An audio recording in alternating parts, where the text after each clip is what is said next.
You're going to be looking at a completely random Panerai while I quickly talk you through the introduction to this video. I don't have a Panerai, but I really like the clean look of this dial.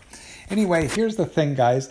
I constantly change watches through the day. I can't seem to spend more than a few hours in one watch. I'm just constantly cycling through what I keep in the house. Now, I can keep the madness to a minimum if I keep most of my collection in the bank box, which is what I do. That provides me with some extra security, but it also prevents me from trying to rotate through 10 or 15 watches a day. Bad enough if I have 4 or 5 in the house. I'm tempted to try and wear them all during the day. And in fact, I think that's what I did today. Anyway, have a look and enjoy the madness of a day with Mark. By the way, there's a couple of times I screwed up and did a couple of random vertical videos in here. You can scream at me in the comments section about that. Thanks, and please subscribe, please like. You know what? Dislike if you're angry about those vertical videos when you see them, but hey, please engage. So here's what I slept in. This is my usual sleeping watch. It's a G-Shock. And you know, I reviewed this watch somewhere when I first got it, I think, and they complained about its lume. But actually, it turns out that the lume does last all night. It just gets faint, but as your eyes adjust, you can still read it. And of course, it's got this little button here that lights it up, which is actually so bright that if you do it at night, it's going to kind of hurt your eyes. Anyway, this is what I slept in.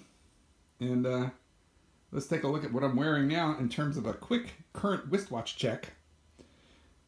I'm wearing the Batman. But as I said in the intro, I tend to change watches constantly through the day, so let's see how the day proceeds. Well, it's kind of a gray day here.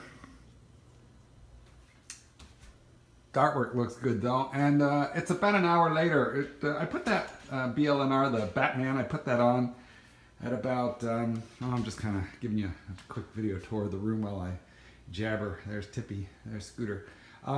Anyway, I put that BLNR on, when did I do that? That was, I would say about 8:45, and here we are at 9:42 or so. And I've made a wristwatch change, quick wristwatch change. I felt like wearing something a little bit bigger. This is the Breitling Steel Fish. It's a Valjoux 7750, so it's not what you would call a Cadillac of movements. But I wanted to wear something bigger, and also I'm going to go do a little bit of work soon.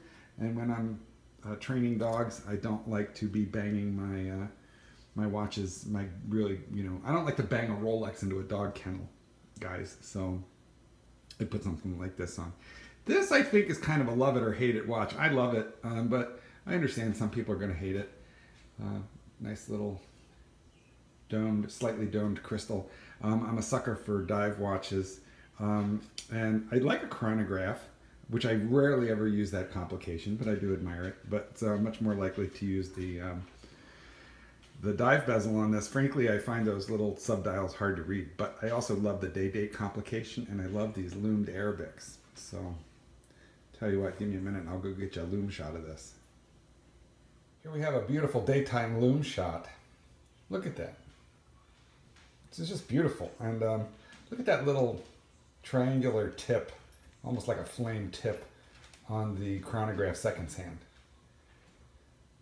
This is a gorgeous little piece. Breitling, I'll just, real quick, a quick word about it. You got to buy these guys right, because they're expensive and they drop like a rock the second you walk over the threshold of the dealer.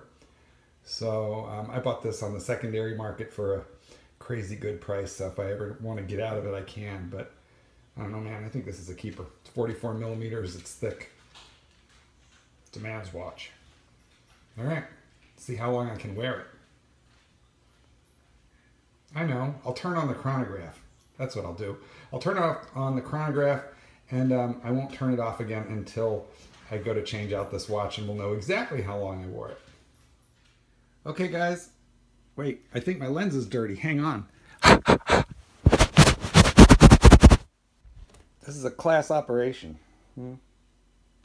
As you can tell. Only the finest in videography for you guys here. Okay, I can't tell how long that is because I can't see this very well. So I'm going to take a still photograph.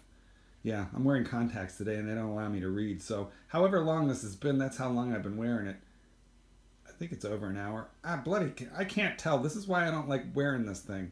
Or I do like wearing this thing. I just don't like using the chrono part of it. Anyway, I'm going to take it off. Let's see how long it was. Cut. So as near as I can figure from looking at the close-up of these subdials, it looks like I wore this watch for about an hour and 12 minutes. But notice how the minute hand obscures the minute subdial. So yeah, these chronographs are a little hard to use. What do you think I put on? Okay, another quick wristwatch change.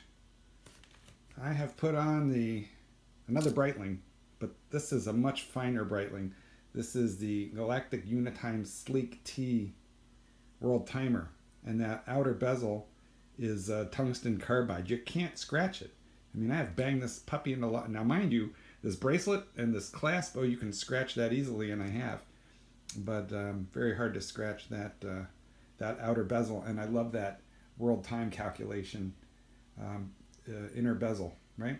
The white area shows you the cities of the world that are in day, and the black portion shows you in night. It rotates, and you're tracking over 20 time zones there. So this is a terrific travel watch, and it has 100 meters of water resistance too, so you can just go right into the ocean with it. So I like it quite a bit. It's a very wearable watch. It's not too crazy thick. It's chunky, it's heavy, meaty, so you know you're wearing a watch. But I'm going to be going out and about today, and so this is probably the watch I'm going to be in most of the day, or at least a big chunk of the day. But I can assure you there's another watch change or two yet to come. So stay tuned, guys. Well, the day is getting kind of redundant, guys, because I put this Breitling back on. You can tell by the the time on the hands, the shift of time here. It's now 7:35 at night, and I'm going to head to the gym. And I don't want to wear a kind of a dressy watch to the gym, so this will do it. It was this or the G-Shock. Screw it. Why am I wearing a Breitling to the G-Shock? Why am I wearing a Breitling to the gym? I think I'm going to change into the G-Shock. Hang on. I'll be right back. So yeah, I did not do that on purpose. It just occurred to me, that I could wear, my plastic shitter to the gym. Listen, if you think this video is stupid, well, guess what? So do I. Tell me in the comments if you think this is a dumbass video. I really didn't. I'm not producing this video in order to educate you about watches so much, or give too many of my thoughts. Really, what it is because actually some of you bastards know a hell of a lot more about watches than I do. But what I kind of wanted to do was to show you what I go through, what my day is like, and how I am constantly shifting gears with watches. So if I come off a little crazy in my videos, well, I'm not screwing around. I'm not kidding, guys. This is really what I'm doing. So there's Jupiter. He's gonna photobomb yeah. Okay, shush. Anyway, G-Shock. We're going to the gym. Well, guys, it's nighttime, and I'm wearing the James Cameron. I came home from the gym, and I changed out of the G-Shock and put this baby on. This, of all the watches that I have, this is my favorite one. And I would say it's followed closely by that Breitling World Time. And then closely after that would be the Batman GMT. So I do wear other watches, but those are my big favorites. Listen, I kind of lost track of how many watches I wore today, how many times I changed. So let's tally it up, which I will do in the description. Anyway, hope you guys enjoyed this little entry into my mad vision, the craziness that is my inability to wear a watch for more than a few hours at a time. But I'm fortunate I have a gorgeous collection so far anyway. And hey, I'm trying to think about what's next. Right now, a Panerai has caught my eye, or maybe a Sky Dweller. What do you think? What should I do next, guys? This is Mark Goldberg from Mark Vlogs Watches.